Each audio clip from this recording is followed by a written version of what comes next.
Добрый день, уважаемые дамы и господа. Меня зовут доктор Нилс Душек. Я гражданин Германии и разработчик препарата Билурон. В настоящей презентации вам хочу рассказать несколько слов о истории возникновения препарата Билурон, о его механизме действия и о возможностях употребления его в ежедневном процессе. За ошибки в моем русском языку извиняюсь, но постарался чем лучше изучить и освоить русский язык. Препарат Билурон — это, можно сказать, ортомолекулярный препарат и производится в Германии. Производителем есть моя компания, компания Gramme-Revit, и производим Билурон для Coral Club International. Билурон считается торговой маркой Coral Club International. Препарат Билурон относится к группе биологически активных добавок к пище, не считается лекарством. В состав Билурона входит комплекс гиалуронной кислоты вместе с хондроитином, как ударное вещество, инвертный сахар для хранения, витамин Э как антиоксидант, калиум-сорбат как консервант и вода. Вода структурирована. Сначала несколько слов об истории препарата Билурон. Разработки его начались уже 20 лет тому назад. Дальше. Как всегда в медицине, первые эксперименты с гиалуронной кислотой в поисках эффективной формулы были сделаны на мышах и крысах. После того мы прошли на экспериментальную базу с более крупными животными, собаки и лошади. В итоге в 2000 году мы закончили успешно испытания на лошадях и год позже испытания на добровольцах-спортсменах. Результаты эти покажу в следующих слайдах. И в 2014 году завершили одну из последних регистраций препарата на основе гиалуронной кислоты под названием Билурон в России. Дальше. На следующем слайде показаны результаты лечения хромоты у лошадей. Эффективность лечения после одномесячного приема гиалуронной кислоты оценивали ветврачи. И здесь следующие результаты. У 38% лошадей было улучшение, у 52% было значительное улучшение. Это все в сравнении с другими терапевтическими процедурами. Без изменений осталась группа 10% лошадей. Это значит, что здесь получается для улучшения и значительного улучшения 90% результат.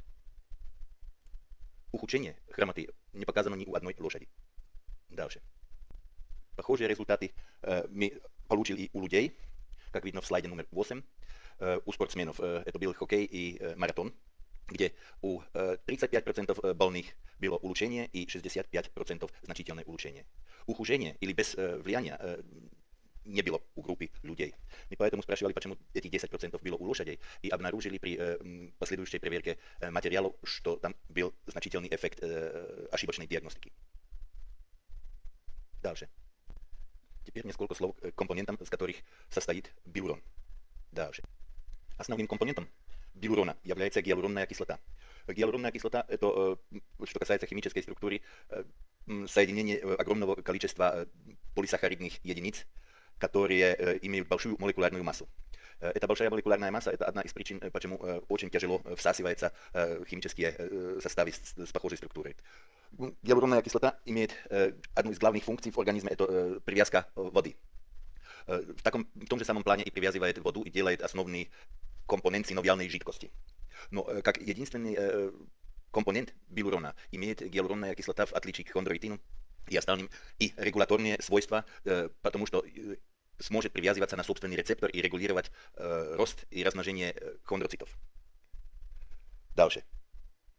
Необработанная гиалуронная кислота имеет очень тяжелое всасывание в кровь, как видно здесь на следующем сайте. Эта красная палка в середине — это стенка кишечника, через которую эти длинные молекулы очень-очень тяжело проходят, и в процессе прохождения они расщепливаются на моносахариды. Это значит, в итоге в крови уже не найти гиалуронную кислоту. Таким же образом можно кушать и белый сахар. Результат будет тот же самый. Нашей задачей было посмотреть, как можно повлиять на структуру химическую молекулы гиалуронной кислоты, чтобы прохождение через кишечник не помешало ей биологической активности, как гиалуронной кислоты целиком. Дальше.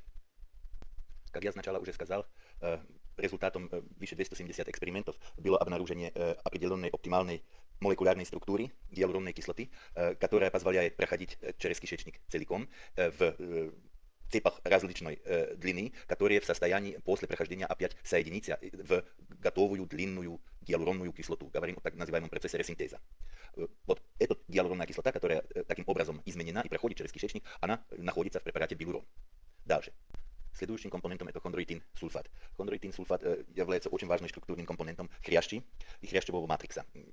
В разнице к гиалуронной кислоте хондроитин-сульфат является чисто стройматериалом. Он не имеет никаких биологических регуляторных свойств, как гиалуронная кислота. Следующим компонентом это инвертированный сахар. Инвертированный сахар мы включили в наш препарат сначала чисто как консервант, но он химически состоит из равных долей глюкозы и фруктозы. Но показалось в поздних работах, что он не только консервант, но и только как источник энергии для хондроцитов и как стройматериал для собственного производства гиалуронной кислоты в организме. Дальше. Эти два главные компоненты, гиалуронная кислота и хондроитин, они в нашем препарате вместе связаны ковалентной связкой в форме гиалурон-хондроитинного комплекса. Здесь на картине видно вот темные это хондроитинная структура и хондроитинная доль, и белые это доль гиалуронной кислоты в комплексе. После прохождения кишечником в кровь приходят транспортными белками на капсулу сустава и проходят через капсулу в суставную жидкость. В этом моменте прохождения разделяется гиалуронно-хондроитинный комплекс и отдельно проходит гиалуронная кислота, которая накапливается в жидкости сустава, и отдельно проходит хондроитин, и хондроитин используется в хрящи как стройматериал. Дальше. Здесь на картинке видно здоровый сустав, который состоит из кости, хрящи, это желтые, суставной капсулы, зеленые, и синовиальной мембраны, которая ограничивает синовиальную жидкость. Основным компонентом этой синовиальной жидкости здесь синяя. Это гиалуронная кислота. Дальше. Здесь на следующей картинке видно. Тот же самый сустав изменен в процессе артрозы. Главным характеристиком больного сустава это то, что убивает хрящи, и что капсула становится более толстой в сравнении с здоровым суставом. Дальше.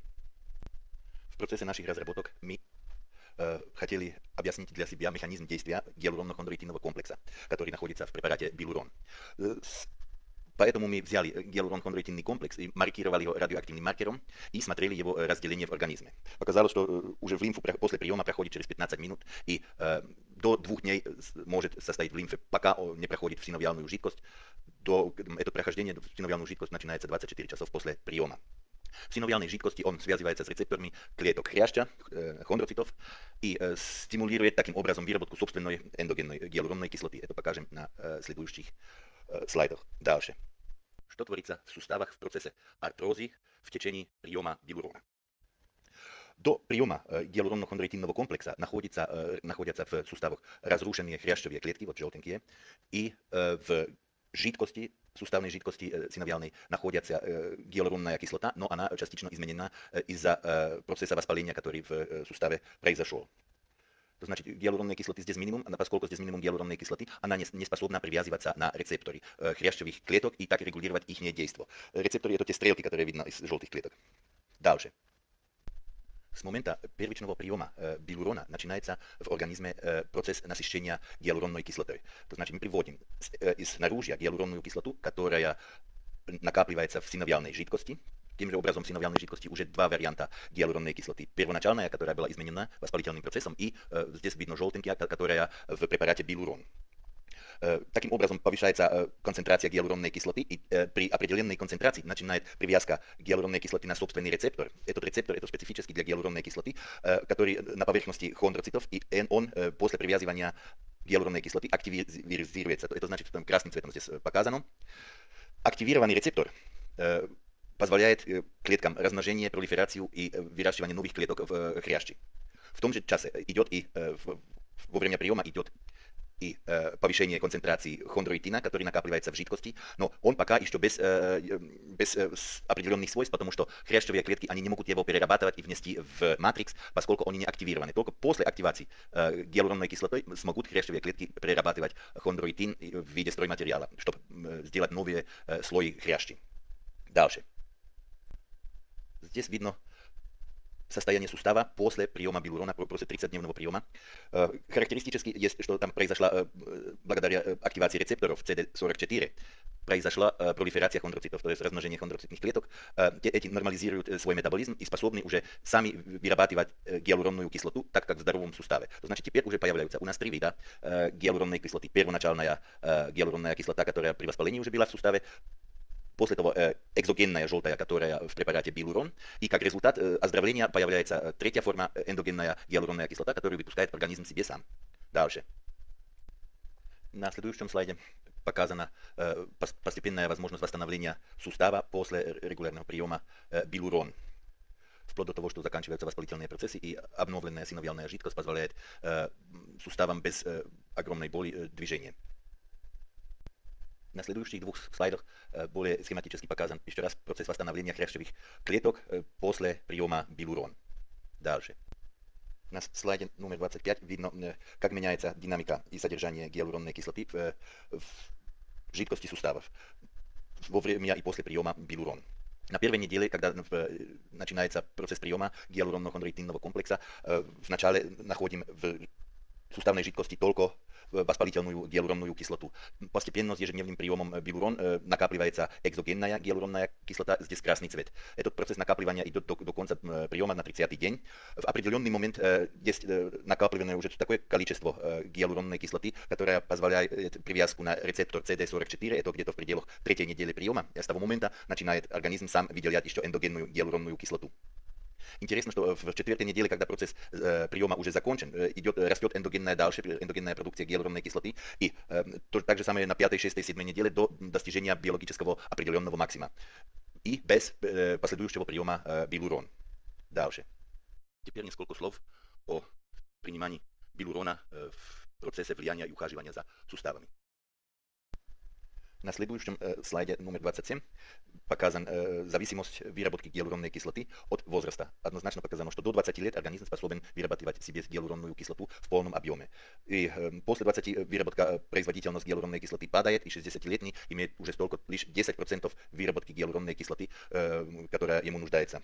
Это однозначно доказано, что организм надо субституировать из наружья гиалуронную кислоту, потому что как только падет концентрация пониже активирования рецептора CD44, восстанавливаются и процессы оздоровления в суставах.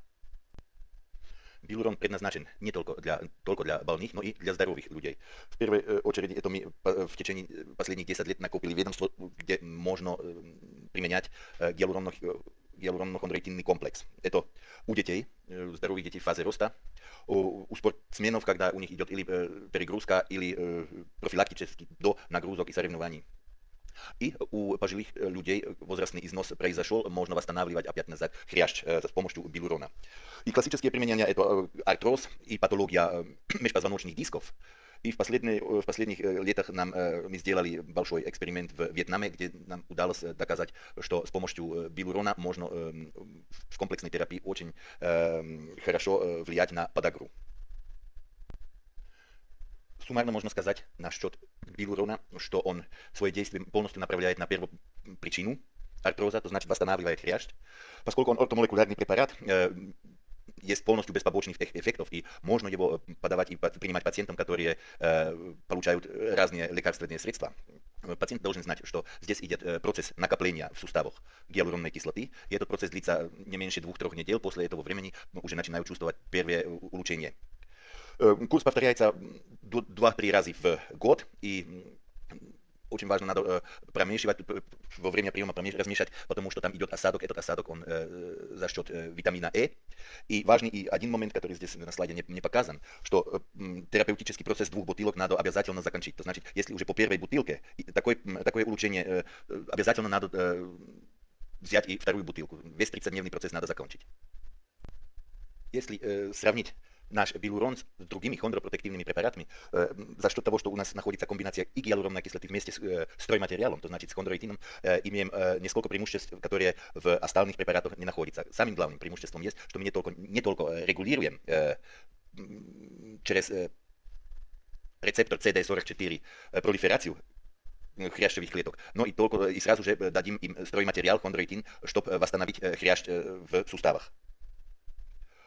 Дальшим преимуществом есть, что билурон можно принимать и профилактически. Там это не рекомендуется профилактически при использовании инъекций. А он работает и в тяжелейших формах. То значит, когда основной Основным вопросом есть, что было в суставе присутствие каких-то остатков хрящика, как, например, при артрозе степени 4, с которого можно начать восстанавливать. Потому что при степени 5 там уже нет хрящевых клеток, и там даже и билурон не очень поможет.